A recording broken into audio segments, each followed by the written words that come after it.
Fala, meus queridos, professor Paulo Sá mais uma vez com vocês aqui, agora para um pequeno intensivo de Sociologia, certo? Nós teremos por volta de 3 ou 4 aulas para discutir basicamente o surgimento da Sociologia como ciência, dentro do seu contexto histórico, e os conceitos básicos da Sociologia, onde eu vou trabalhar com vocês 4 autores, certo? Nós falaremos sobre Auguste Comte, Émile Durkheim, Karl Marx e Max Weber. Essa aula ela é destinada principalmente aos alunos de primeiro, segundo e terceiro ano de ensino médio e para você que está se preparando para prestar qualquer vestibular até o final do ano, certo? Então, como eu sempre digo, pega aí teu caderninho, caneta, tablet, computador, celular, anota tudo e não perde nada para garantir o teu objetivo. Então, vamos lá.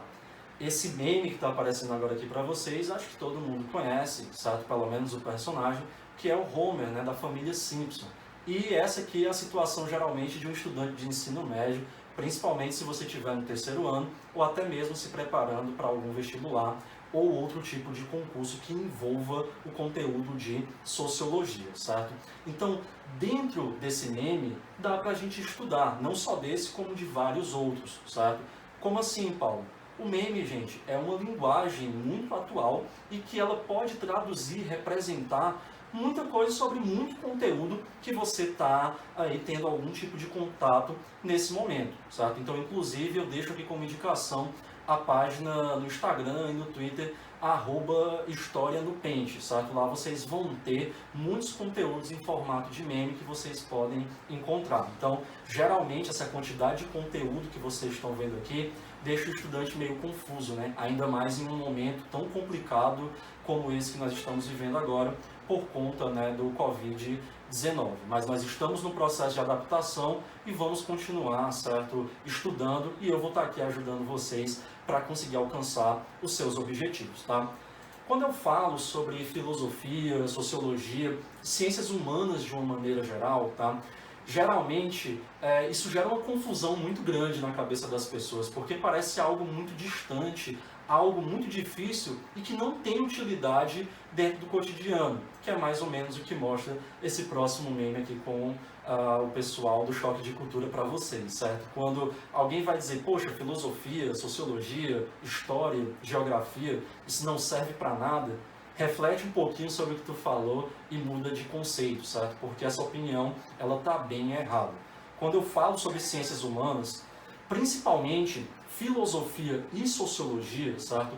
Eu estou falando sobre duas ciências que elas vão estar ali te ajudando, contribuindo para que tu compreenda melhor a sociedade na qual tu está inserido, assim como que tu passe a olhar para ela de maneira mais crítica, certo? E a sociologia faz parte, né, tá dentro desses aspectos também. Bem, só que para a gente compreender a sociologia, nós precisamos também estudar e entender o contexto histórico e as suas bases, né? Entender esse momento no qual ela está inserida. E aí, para falar sobre isso, nós vamos voltar principalmente para os séculos XVIII e XIX.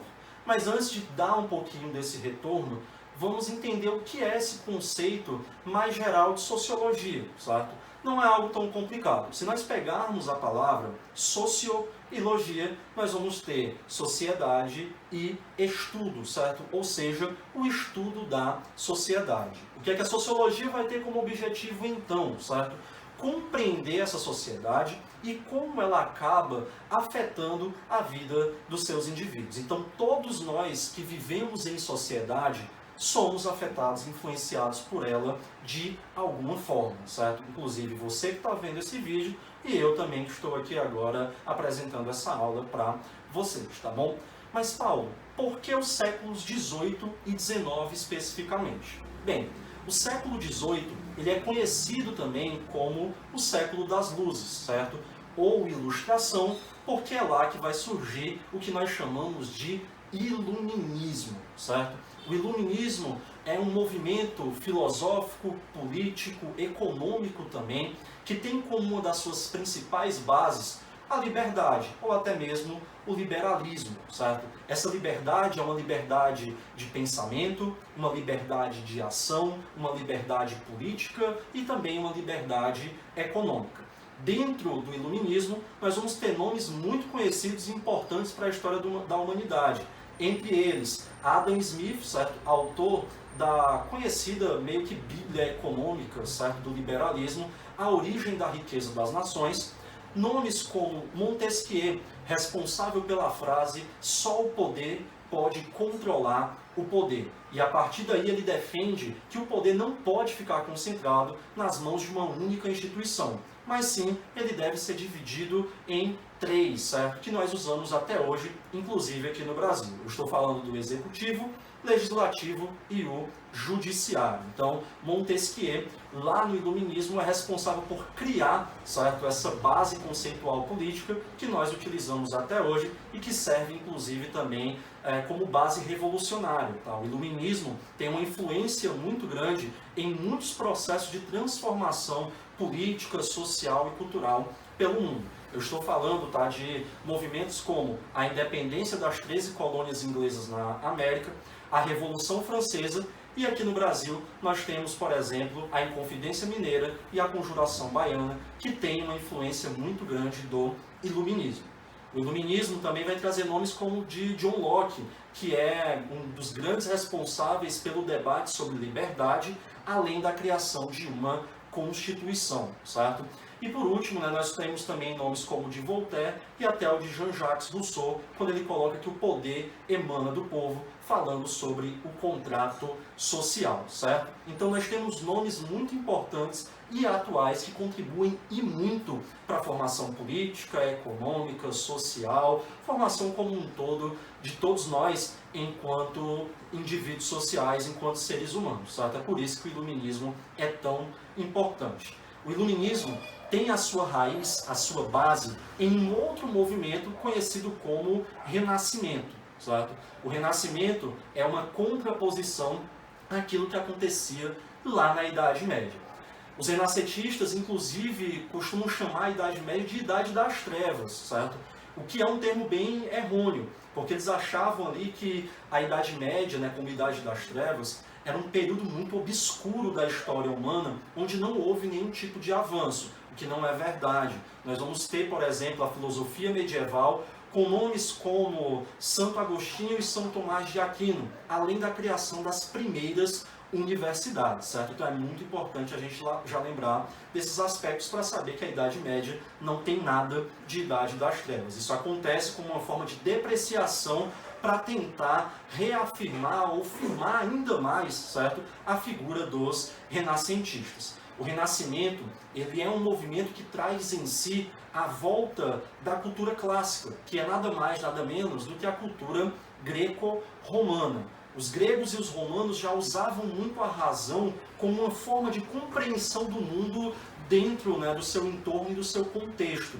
Então isso vai ser retomado a partir de agora, justamente para se contrapor a essa ideia medieval, onde a Igreja Católica, com base no cristianismo, vai ter um controle cultural e ideológico muito forte naquele momento, certo? Então, tanto os renascentistas até os iluministas vão defender o uso da razão como principal forma de explicação para os eventos que envolvem o contexto humano e todo o planeta, certo? Então, dentro desse processo, nós estamos falando também do surgimento da sociologia como um campo científico.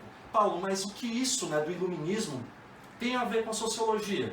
Seguinte, quando eu falo sobre iluminismo, eu falo sobre a base teórico-filosófica do próprio sistema capitalista, certo? Principalmente quando eu falo sobre essa questão do próprio liberalismo.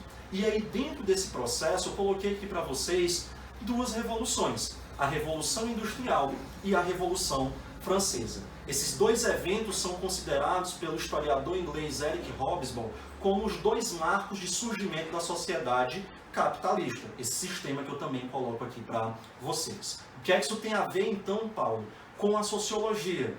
Tudo, pessoal. Porque o que é que vai acontecer? Com o surgimento de um novo sistema, e eu não falo só sistema econômico, porque o capitalismo ele afeta tudo, a economia, a cultura, a sociedade, costumes, enfim, certo? Tudo isso é afetado. Logo, nós, enquanto seres humanos, também seremos. Ou seja, a sociologia ela surge justamente dentro desse contexto também de surgimento da sociedade capitalista e ela vai buscar, enquanto ciência, compreender as transformações trazidas por essa sociedade. Paulo, eu estou exatamente igual o Pikachu nesse exato momento, certo? Porque eu não estou entendendo quase que nada. Mas calma, que eu tenho certeza que você vai conseguir assimilar tudo isso, principalmente porque agora nós vamos começar a falar sobre as bases que levam a esse sistema capitalista. E eu vou colocar algumas delas aqui para um desenho que é da minha época, talvez alguns de vocês conheçam, que eram os Power Rangers, e eu trouxe aqui para vocês o nosso Megazord do capitalismo, certo? Onde eu trago 5 pontos principais que não resumem na totalidade o que é o capitalismo, mas nos ajudam a compreender melhor.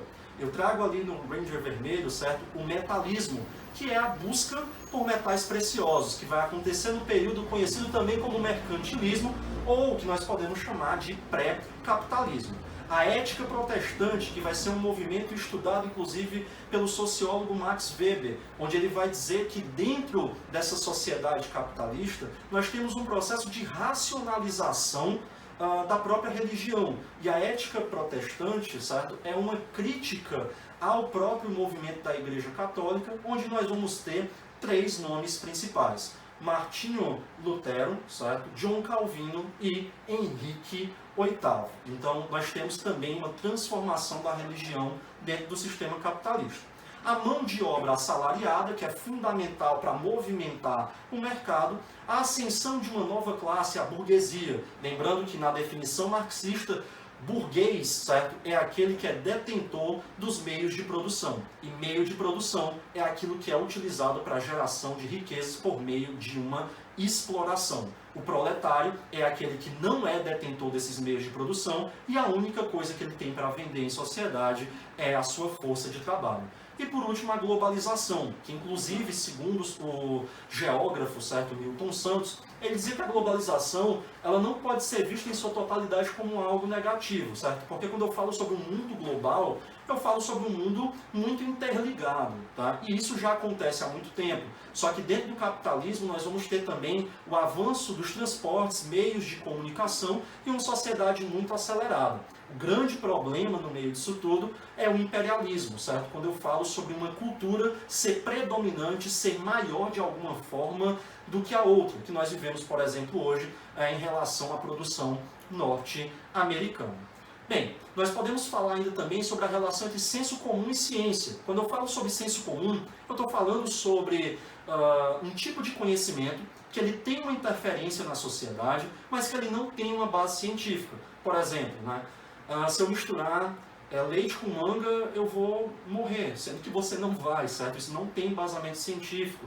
Ou as superstições, como por exemplo, passar embaixo de escada, cruzar com um gato preto, ou deixar lá a sua chinela emborcada, como a gente fala, e aí a sua mãe acabar tendo algum problema de saúde por conta daquilo. Eu sei que não vale a pena arriscar, mas isso é o que a gente chama de senso comum.